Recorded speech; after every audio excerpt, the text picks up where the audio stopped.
By Bethany Minell, news reporter. A U.S. admiral has said he would be prepared to launch a nuclear attack on China if President Donald Trump gave the order.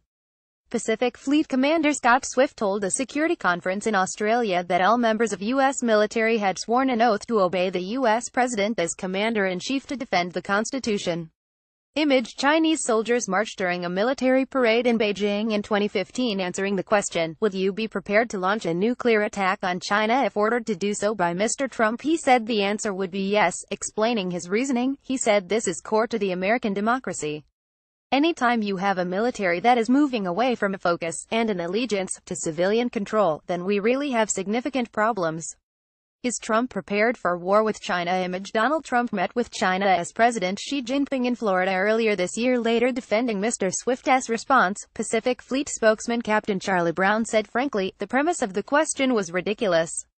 It was posed as an outrageous hypothetical, but the admiral simply took it as an opportunity to say the fact is that we have civilian control of the military and we abide by that principle. Trump's and Korea dilemma. The 5 options. Image: Kim Jong-un celebrates a missile launch with a military officer. Generally speaking, the relationship between America and China is friendly, despite disagreements over human rights, Tibet and North Korea. In April, Mr. Trump and Chinese President Xi Jinping met for a high-profile summit in Florida. Among other things, talks were expected to cover China making more effort to halt North Korea's nuclear weapons program.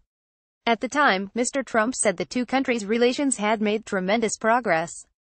However, in July, Mr. Trump expressed his frustration with China for continuing trade with North Korea and failing to apply pressure on Kim Jong-un to halt the regime's program.